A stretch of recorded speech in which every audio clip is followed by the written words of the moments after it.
प्रज्ञा को रील्स बनाने का बड़ा ही क्रेज है और वो दिन भर रील्स बनाती रहती है, खाते पीते घूमते फिरते घर में कॉलेज में। रील्स बनाने के कारण प्रज्ञा पूरे कॉलेज में हाईलाइटेड है। एक रोज जब खाते हुए प्रज्ञा रील्स बना रही होती है तब मनीषा कहती है, 1 मिनट भी चैन नहीं है इस लड़की को। ये नहीं कि खाना तो आराम से खा ले, लेकिन नहीं, अरे थोड़ी देर रील्स नहीं बनाओगी तो आसमान नहीं टूट पड़ेगा। अरे मम्मी, इसी को तो कहते हैं डिटर्मिनेशन। तुम नहीं समझोगी ये सब। भगवान, इस लड़की को सद्बुद्धि दे। जब देखो तब टेढ़ा बाका मुंह बनाती रहती है। मनीषा की बात का प्रज्ञा पर जरा भी असर नहीं होता और वो खाते खाते रील्स बनाती रहती है। दिन बीतने लगते हैं और देखते देखते प्रज्ञा का कॉलेज भी खत्म हो जाता है। आए दिन कोई ना कोई मनीषा को प्रज्ञा की शादी करवाने का सुझाव दे जाता है। सब ठीक ही कहते हैं, प्रज्ञा की शादी कर देनी चाहिए। अपने घर के काम काज में व्यस्त हो जाएगी तो खुद ही ये रील्स और नाच गाना बंद हो जाएगा। मनीषा और प्रेम प्रज्ञा के लिए एक अच्छा लड़का ढूंढने लगते हैं और तभी विकी का रिश्ता प्रज्ञा के लिए आता है। विकी अपने माता पिता के साथ प्रज्ञा के घर पहुंच जाता है और प्रज्ञा साड़ी पहने हाथों में चाय की ट्रे लिए उनके सामने आती है। जब विकी को पसंद है तो हमें भी बहू पसंद है। बहन जी, आप बारात की तैयारी कीजिए। एक बार लड़का लड़की अकेले में बात कर ले तो अच्छा रहेगा। हाँ हाँ, क्यों नहीं। मनीषा विकी को प्रज्ञा के कमरे में भेजती है जहाँ प्रज्ञा पहले से ही रील्स बना रही होती है। तभी विकी कहता है, आ गए आपके साजन जी। हमारे साथ ये रील्स कंप्लीट करती तो और भी अच्छा रहता। अच्छा जी, अब आ ही गए हैं तो बना ही लेती हूँ आपके साथ। दोनों मिलकर रील्स बनाते हैं। जब वी मीट और तुरंत पोस्ट भी कर देते हैं। फिर विकी कहता है, जब आप साड़ी में चाय लेकर आई तब मुझे लगा कि कहीं मैं गलत घर में तो नहीं आ गया। अब सही है। दोनों की शादी पक्की हो जाती है और शादी के दिन भी प्रज्ञा रील्स बनाने से चूकती नहीं।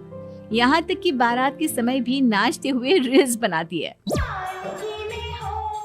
सभी लोग प्रज्ञा की तारीफ के पुल बांध देते हैं और प्रज्ञा नाचती गाती ससुराल चली जाती है। सब कुछ अच्छा चल रहा होता है। प्रज्ञा यहाँ भी दिन भर हर चीज की रील्स बनाती रहती है।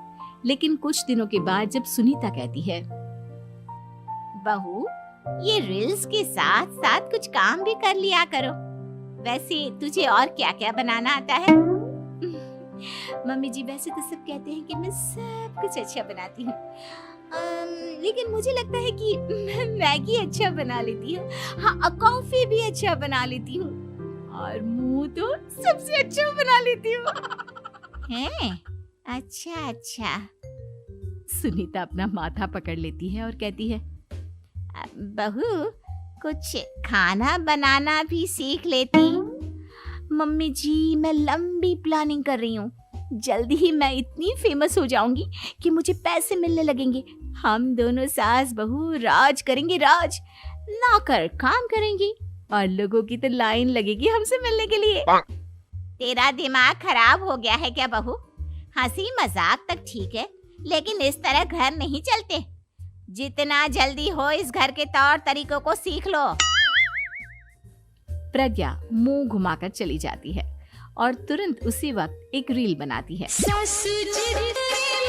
ये देख सुनीता का गुस्सा 7वें आसमान पर चला जाता है और विकी के घर आती ही सुनीता उसे सब कुछ बताती है। विकी भी अब प्रज्ञा की इन हरकतों से परेशान हो जाता है।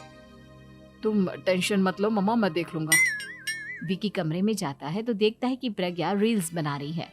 विकी बड़े ही प्यार से प्रज्ञा से कहता है, प्रज्ञा, इन सब के लिए मैं तुम्हें मना नहीं कर रहा हूँ, लेकिन फिर भी हर वक्त तो ये अच्छा नहीं लगता ना। समझने की कोशिश करो, मुझे भी तुम्हारा थोड़ा वक्त चाहिए। मैं जब ऑफिस से आता हूँ तो मुझे समय देने की जगह इसी में लगे रहते हो। तुम ज्यादा ही सोच रहे हो। तुम भी मेरे साथ रील्स बनाओ ना, तुम्हें भी बहुत अच्छा लगेगा। तुम्हें इज्जत से कोई बात समझ में नहीं आती क्या? दिमाग खराब हो गया है तुम्हारा इस चकाचौंध से। अगर तुमने अपना रवैया नहीं बदला तो मैं तुमसे दूर चला जाऊंगा। तुम ही रिश्ता लेकर आए थे। मुझे लड़कों की कमी नहीं थी और ना आज है। विकी दरवाजा पटककर चला जाता है। धीरे धीरे विकी प्रज्ञा से दूर होता जाता है। एक रोज मनीषा प्रज्ञा के ससुराल उससे मिलने जाती है। तब सुनीता उससे कहती है, बहन जी, अब आई हैं तो कुछ दिन यहाँ रहकर जाइएगा, आप ही का घर है। हाँ मम्मी, बहुत दिन हो गए तुम्हारे साथ एक भी रील नहीं बनाई मैंने। प्रज्ञा तुरंत अपने फोन में रील्स ऑन कर लेती है। मेरी माँ के बराबर ये सब मुझसे नहीं होता। तेरा ये भूत अभी तक नहीं उतरा क्या? बहन जी, आप कुछ कहती नहीं क्या इसे? जब आप ही कुछ नहीं कर पाई तो मैं कर ही क्या सकती हूँ। सास तो वैसी ही बदनाम है। शाम को घर की लाइट चली जाती है और मनीषा प्रज्ञा से कहती है, मेरे घुटनों में बहुत दर्द हो रहा है, तू लाइट का कुछ इंतजाम करना बेटा। अच्छा, कैंडल जला देती हूँ मम्मा। प्रज्ञा गाते हुए कैंडल जलाती है और खिड़की के पर्दे के पास रख देती है। मनीषा, जिसे बहुत दर्द हो रहा है, वो सो जाती है और प्रज्ञा हमेशा की तरह अपने रील्स में लग जाती है। उधर कैंडल की वजह से पर्दा आग पकड़ लेता है और मनीषा के कमरे में आग लग जाती है। बचाओ, कोई है, बचाओ। सभी भागते हैं और विकी कमरे की आग बुझाने में लग जाता है, लेकिन तब तक मनीषा आधी जल चुकी थी।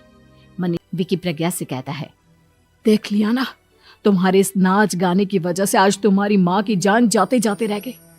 अब पता नहीं तुम और क्या चाहती हो।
है और पूरी तरह से अपने घर में लग जाती है।